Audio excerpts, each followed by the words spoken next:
Alex, lovely to see you.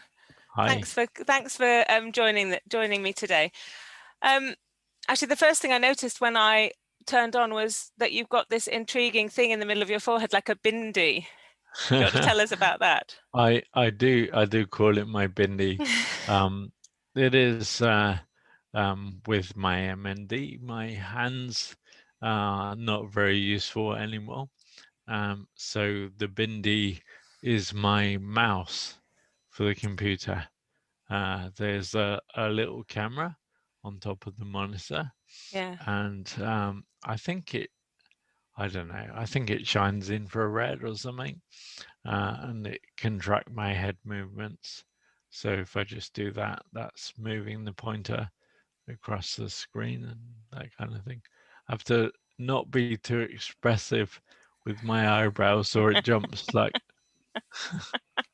But it works. It works It for you. works really well. Yeah, combined, I have voice recognition as well. So the two together. Cool. Yeah. So I thought we should perhaps introduce ourselves to our audience. I've known you. How long have we known each other? Maybe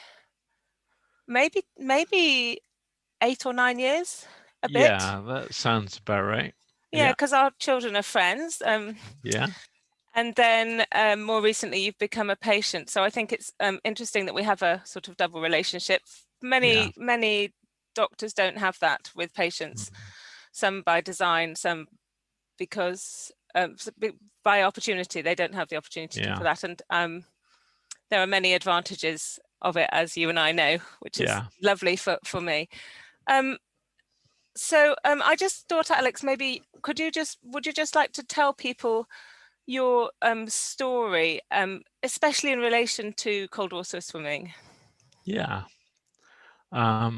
So I in about 18 months ago, little more than that, I got diagnosed with motor neuron disease, and that's why my speech is a little slow now.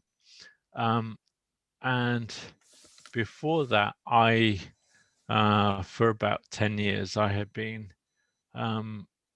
really active. I started running and got really into that, to the point where I ran pretty much every day. I spent hours outside every weekend, whatever the weather. So that was normal. And then the disease appeared, kind of crept up. There was a period where the running wasn't going so well, and I kept falling over, and I didn't know why. And I think that's common with MND. It's not very obvious at first why these things are happening, and you go through a period of fear and frustration, and eventually, so in May 2019, I got the diagnosis. The swimming really came up with realizing, I think, before the diagnosis, I had to stop running, and then I really stopped walking as well. But I do remember maybe September, October, when I started swimming, I could still walk a bit. I could do a loop of the park. A bunch of my friends had been swimming for years at this local, I guess, lake. Used to be a quarry. And I had always been kind of vaguely curious, but I'd never been there. And I think it was just a case of if I had time to exercise, I would have been running.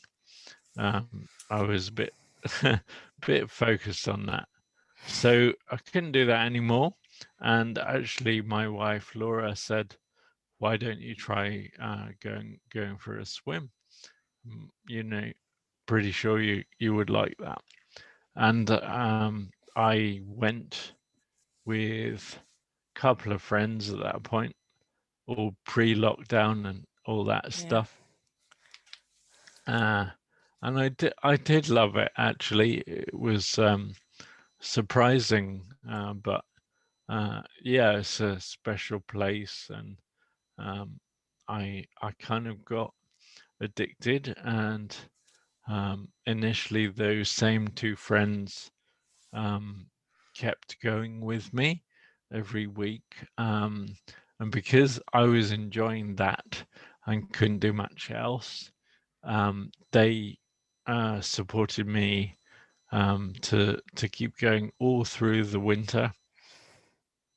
And we only stopped in I think in February or March, whenever the site had to shut because of the first lockdown. March, that would have been March last year. So you actually did go Right. through the hardest bit of the Yeah. winter Yeah, we that first did. winter. That first winter got down to 6 degrees in the water. Yeah. Yeah. And you're still doing it. So you've been doing it 16 or 17 months now. And Yeah. how is it helping you then, Alex? Well, in quite a lot of ways, actually. The I think the one that's on my mind right now is just mood. So something happens, particularly when it's cold, I think. If you go into that, um, you can go in with baggage, you can go in with a low mood or anxiety or worry about some particular stuff. And you go into the cold water, and it's a primal thing. You don't have room left in your head for all those silly things you're worrying about. Um, you have to focus on what you're doing. You have to focus on the response to the cold water, because your body, it's like your nerves don't really want you to go in, and they kind of, your body kind of tenses up. It becomes difficult to breathe to start with, and you really have to say, "I'm going in. I am going to overcome this reaction," and takes all of your concentration, and it's like a reset. So you do that, and you become comfortable in it, but you have to kind of maintain it while you're there. You have to focus on your breath, and maybe then you have a moment where you think, "Oh, I can relax a little and think about how I'm moving in the water," and then a few seconds later, you're like, "Oh, no, I need to breathe again." I got tense. So you do that for a little while, you come out, you get a cold. This time of year, you get really cold coming out, uh, and then you warm up, and then you feel great. You just feel like a reset. You feel how you're supposed to feel, I think. It's amazing. It's amazing to hear you speak about it, and then many people listening will think, well, how about the practicalities of it? Because it's quite Yeah, a practical challenge, isn't it? We met there once, didn't we? And I watched you walk across the car park. At that point, you could walk across the car park with a couple of sticks, and now yeah, that's no longer the case. And you have no, a very, very committed team. The friends that you started off with, they've become yeah, absolutely crucial, haven't they? And yeah, I get the impression that they gain a lot from the experience too, and it's very much a mutual support system rather yeah, than just being all there for you. I mean, they are there yeah, for you, but they are doing it. So I just wanted to draw attention to the amazing wetsuit as well, because that's quite crucial to it, isn't it? The one, it is. it's a very thick one with very, well, as easy access as you can have for a wetsuit. Yeah, it's really so my swimming now is quite limited. I'm on my back. I kick my legs a little, and I make I imagine doing a really good backstroke, and that gets my arms maybe like 45 degrees out from my sides. So I'm not moving very much, and so I'm not generating that much warmth. So the suit is really, it's like the maximum insulation I can get, because I want to stay in as long as I can. Yeah. So yeah, yeah, it's a long list of kit. Yeah. It's all fleece lined, um, socks and like mitts, and a sort of helmet thing now is a recent addition. Yeah, everything I can get. And that was, some of that was provided by the MNDA, wasn't it, early on? Yeah, that's right. MNDA, the charity for MND in the UK, they support patients like me in a lot of ways. One of them is called a quality of life grant. So they will fund something to improve your quality of life. And in my case, I used that to buy the wetsuit initially. So the experience of being cold in the water is obviously a very positive one for you. Do you find the experience, I mean, presumably that's coupled with the experience of being able to move perhaps a little more because you're not Yeah, moving against gravity? Does that, absolutely. that, Yeah. The point where I am with the MND, I can't really exercise independently, except in the water. Even sort of like body weight or stretching kind of exercises, I can't do anymore. Mm. And I get in the water, and suddenly things are possible that are not possible any other way. I also have the benefit of a experienced rehab coach, Richard, who is he's applying what he's learned with rehabilitation of spinal injuries, and he's recognizing, how my nervous and neuromuscular system has responded to lack of movement. And then in the water, he's talking my support crew through how to help me, not just have that feeling of movement, but also actually get some back. And I'm not talking about reversing disease. I'm talking about where I haven't been able to move my arms all the way out. Uh, the nerves kind of reset their normal. They kind of say, okay, this is now comfortable. Anything beyond this point is bad, and we'll tense the muscles up to stop that. And so he has exercises that we do in the water that have brought back range of movement for me. And some of that, again, I just feel so good when you haven't lifted your arm out to 90 degrees for a few months. Just that feeling of expanding your chest again. It's really good. Oh, that's very great. Um, Alex, have you tried hydrotherapy in a normal temperature pool at all? I haven't. it was always sort of on the agenda, but then initially I was enjoying the outside swimming, and so the times when people were available to take me, I would always choose that. Mm. And then more recently, it's not available right now. So that's that. Yeah. Maybe in the future. Yeah. I mean, it's fantastic, this team that you've got, and I think that's tantamount to your personality and a bit of luck, perhaps, that Yeah. they're around. Yeah. And not everybody watching this will think, well, how No. do I get a team of 4 committed Yeah. people, one who is a rehab coach and one who is a an intensive care doctor? These people aren't out there, but No.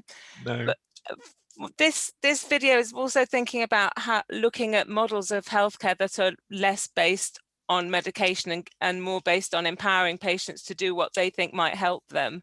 And Yeah. I just wonder if there is anything that your insight has gained that you might think of how other people could benefit in a similar way to you, who aren't as lucky to have these amazingly committed friends around. Yeah. So I think the first thing is cold water itself. Um, it is there. Uh, you just have to start looking. There are venues I appreciate right now. It's a little harder, but there are places where it's organized, and also, of course, you don't need the organization necessarily. Um, I would say you need to educate yourself a little bit. I've heard some horror stories of people biting off more than they could chew. Yeah. So, um, but the cold water is there, um, and then sort of more broadly, um, I I think I was always used to going out into the elements. And I think a default for a lot of people is to assume they should really stay indoors this time of year. Um, and I would encourage anyone to just sort of challenge that default position in themselves, because to me, part of the human experience is a bit of discomfort and then returning to comfort. It's not always choosing the comfortable option. The point about the support and the friends, yeah, that is a challenge. But again, it can be in some cases more of a mental barrier to yourself than a real barrier. Initially, with those two friends in particular, I felt slightly guilty that they were spending so much time helping me. And they're both busy people. And I just kind of uh, became aware over the months that they really enjoyed it. And there were situations they wouldn't have been in if it wasn't for me. Um, and things like because I've been getting slower, they had time to just kind of be in that environment. Whereas without me, they may have been focused on how fast can I do my lap, or Yeah. how good is my technique. So Yeah. there I am floating along, and they sort of float on their back and they notice the animals around, or they have a bit of a play. Maybe they swim under me, that kind of thing. Oh, it's, So yeah. yeah, It's really lovely to hear. And I was really interested to talk about what you were saying about what were we saying about being brave about doing that kind of thing. And I think for us as doctors, we need to be brave with our patients, and we need to help them to feel confident to do things that are outside their comfort zone by telling people your story, and so that they don't feel that they are becoming more and more limited. You have shown that your life has become limited in some ways, but has become bigger and more fulfilling in others. And that's a great thing for people to see when they're facing significant challenges. So it's really lovely to see that, and I want to impart the